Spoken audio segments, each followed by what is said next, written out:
Hi, welcome back, or welcome to, if this is your first visit, to Gear and Grit. Today, I was inspired to make this beginner preppers list of stuff that you need because I'm hosting the first emergency preparedness meeting with five other couples who are friends of ours. And we're going to have our first ever emergency preparedness meeting tonight at 7 p.m. at my home, at my wife and my home. So, that being the case, I thought to myself, why don't I create a video and list what I think, from my perspective, are the most important elements and things that you need to get and consider in the first step of your emergency preparedness plan. And so keep watching. I'm going to go through a list of between 10 and 12 really important things and give you my perspective on not just the what, but the why, which is as or more important. So keep watching. Thank you. Okay, before we jump into these items, I want to just talk about a couple of things. Please bear with me. So, we had our first emergency preparedness meeting with five other couples last night. And I had prepared an agenda of stuff, right? So that we had guidance and we could go through things. And almost all of these people have no experience in prepping, emergency preparedness. And frankly, I was a little trepidatious contacting each one and discussing the topic. But turns out I had no reason to. They were all really, really interested. So we started off that meeting. And by the way, the meeting was about how do you start for beginners. And we started the meeting with Glenn Beck's video about being prepared. I'll put a link in there. Highly, highly recommend it for your own viewing and also to share with other people because he makes a very compelling case for emergency preparedness. I'm not going to go through everything that he talked about, but I highly recommend that you watch it and share it with other folks. Okay, so I'm going to jump into this stuff.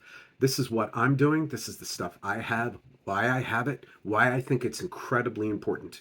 And it's what we covered last night during our first emergency preparedness meeting. We're going to meet on a monthly basis. Frankly, I'm really excited because I've been thinking and doing this alone for almost the last 3 years. And now I have my friends, good friends, who are now on board. So I'm telling you that for the only reason that you might, okay, let me start over.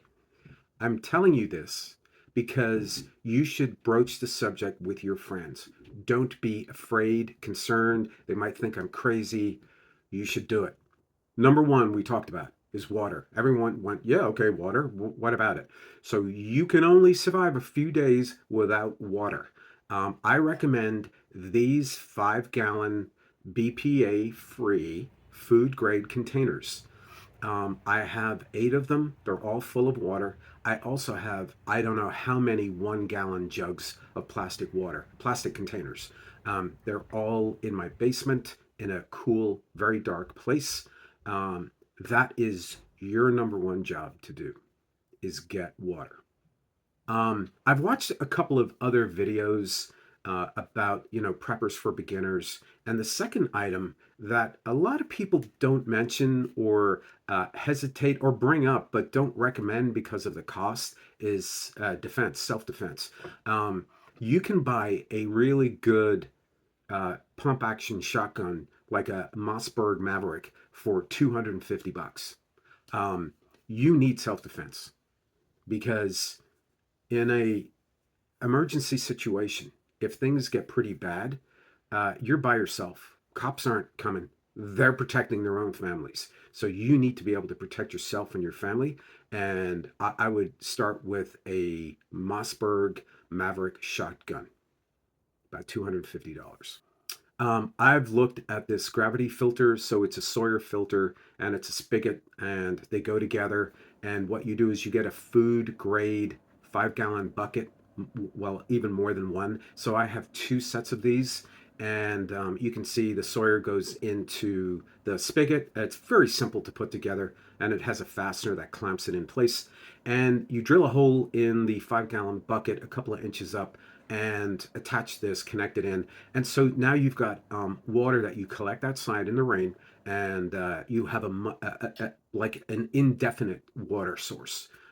It's one of multiple, two is one and one is none. We're talking about redundancy here. You don't want to just rely on one source of water. You want to know where your bodies of water are around you, where you live, as additional water sources. But this is certainly a good second step to the water that you've got stored in your home. I just bought this Grill Boss, so admittedly, I haven't tried it yet. I think it's really important, though, to be able to take a butane or propane canister, attach it to this, and be able to grill outside. I got the dual one, it's butane and propane. So anytime you need to cook or you need to boil water, uh, you can do it outside with this, Grill Boss. And you can also fill up your 1 pound canisters with 20-pound propane tanks using a converter, which I'm going to get to in a second. I also got this EcoZoom rocket stove. Again, I have not tried this. I'm going to try it this weekend, more than likely, see how it works, and maybe make another video about how well it performs. I've certainly seen it on other channels, other prepper channels. It comes highly recommended. And I thought, what a great way to be able to cook food, heat water, just using, limbs of trees and branches and all chopped up and, kindling and whatever it is. I think it's a really smart tool to have. So I talked about this propane hose adapter. One end goes into your 20-pound tank of propane. I've got about 8 tanks of propane, and then I've got a lot of these 1-pound tanks. So you can fill up the 1-pound tanks and put them into your stoves and whatever else you need. I've got a buddy heater as well. I'm going to talk about that. So worth the investment. I think it was $15. Definitely, worth investing in. Paper plates, right? So if you use regular plates, you're going to need water to wash that. You don't want to use up your water unnecessarily. So disposable plates, cups, knives, forks are a great idea. I love it. I talked about that in my Dollar Tree video, right? So I've used this B-roll here from that video, but you'll see plates are important. Disposable cups, knives, and forks, get some of that as well. Very important. Power tools. I recently just bought an EcoFlow. By the way, I bought it on eBay refurbished. It's got a 2-year warranty, and it was $1,200 with everything, with the solar panels, and I think it retails for like $24. So check out eBay for the EcoFlow. It powers, freezers, refrigerators, lights. It's very powerful, and it was $1,200. A lot of money, I know. I took some money out of my savings, and I convinced my wife it's a really worthwhile investment. I believe it is. And using those power tools, you can charge them up very quickly and easily with your solar generator. Buckets, food grade buckets. I have quite a few of them. I have Mylar bags as well. I'm in the process of transferring a lot of rice, beans, and stuff into Mylar bags for very long-term storage. Highly recommend that. I think you should do that as well.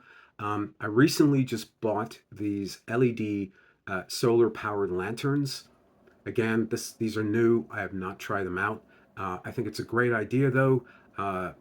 Candles are fine, but there's nothing like an LED bright light in a room to sort of make things a lot better. There's some risk with candles as well, open flames. And again, you can just leave these out in the sunlight and they recharge. So I think a very good and important investment. Last night with my friends, with these couples, we talked about communications. What if there's no power or the cell phones go down, cell phone towers go down? Having ham or GMR, I recommended GMRS radios. You basically turn it on, everyone's tuned to the same channel. I know it's public, but at least we can have conversations. What I need to do though is I need to figure out the repeater because I want to install a repeater. I've got to figure out, like, can I talk to these folks who are within a 10-mile radius? Some are like closer to me, some are like 8 miles away. Maybe challenging because they're line of sight. So I'm still working on that and figuring that out. We also talked about satellite phones, expensive. Um, I'm still I still got to do more with GMRS and testing it. And can we talk to each other? If not, we may have to look at that. And then finally, over-the-counter medications. Every time I go to Costco, I grab, ibuprofen, a lot of different stuff, and I just throw it in my cart and just buy it and keep it and have it. And yeah, so the final thing that we talked about last night was being able to barter, and what are the best few items that you can use to barter with. And we all agreed alcohol, right? And you can store alcohol for a very long time. Cigarettes as well. Lots of people will want cigarettes. I don't know. I need to figure that one out. How to store cigarettes long term. So that's my homework. That's one of my to dos for when we meet next time. And yeah, so I will definitely keep you updated on how our meetings go, but hopefully you found this helpful. These are all things that I think are really essential. If anything, get water and get food, right? Don't be those people who end up in a very desperate situation trying to just get some food and water. It's going to be ugly, and you want to remove yourself from that. So thanks for watching. If you want to see more like this, please consider subscribing and please give me a like if you found it helpful as well. And I will see you next time. Thanks.